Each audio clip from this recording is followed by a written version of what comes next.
With hundreds having shaved their lives and thousands languishing in jails, gloom set in. Meanwhile, Congress party had bounced back to power. All sorts of political activities and democratic movements were cracked down. On 26th June 1975, a state of emergency was declared. 1972 to 1977 were bleak years for the communist revolutionaries. The period was marked by confusion, split and disintegration. Those outside the jail were trying to reorganize the movement with their own understanding.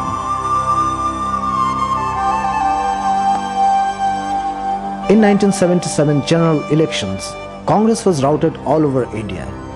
The new government was under tremendous pressure to release all the political prisoners. Many were released, and an opportunity for reorganization arose.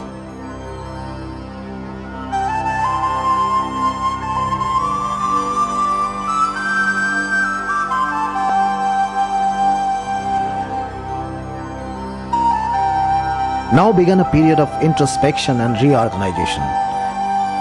The process of evaluation of all that happened between 1967 and 1972 had already begun. Three distinct political trends began to emerge. One held that the political line of CPI-ML was totally wrong. They returned to the parliamentary path.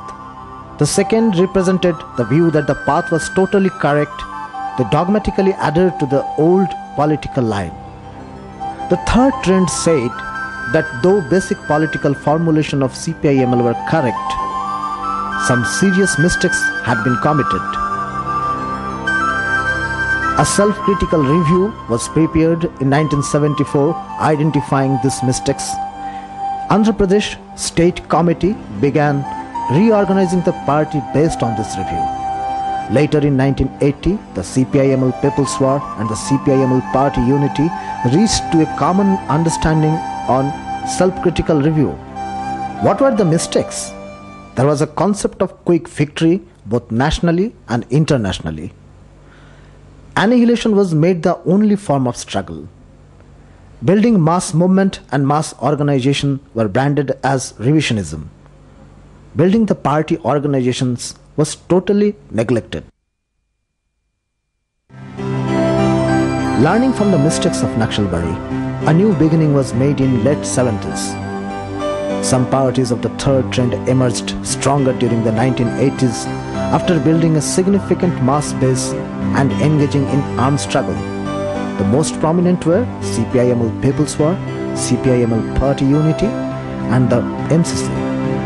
The People's War was formed in April 1980 and Party Unity in January 1982. These parties have continued the revolutionary legacy of Naxalbari, imbibing all the positive aspects and learning from the mistakes. Andhra Pradesh State Committee of CPI-ML took the initiative to form several mass organizations.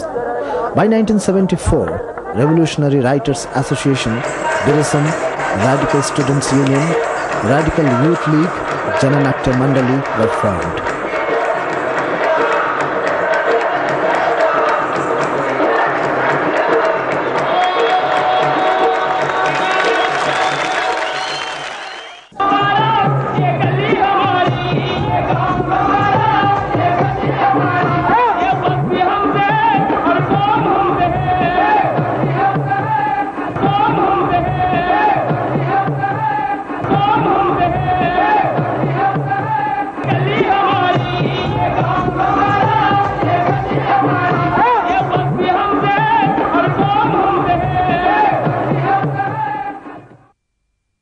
Post-emergency, these mass organizations propagated the politics of Naxalbari very extensively. Jananatya Mandali took AP by storm by its electrifying revolutionary cultural programs.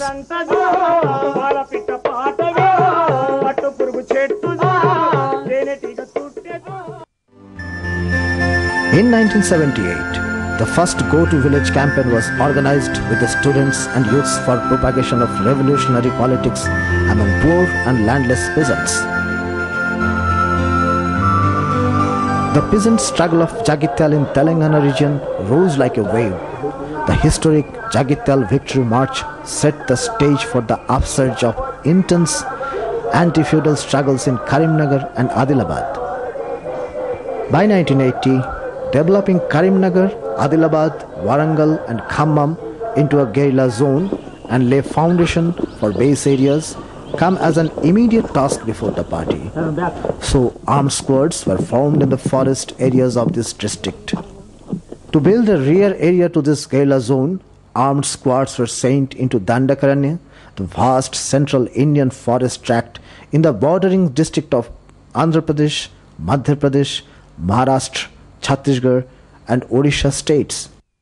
Party unity initiated its activity in Jehanabad region in Bihar from 1979-80. A huge torchlight rally was organized on April 1981 as a demonstration of strength, a challenge to reactionary feudal authority.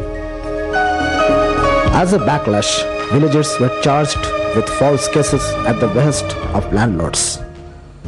On 24th November, Ram Parvesh, a notorious landlord and owner of brick kiln, was annihilated by the party.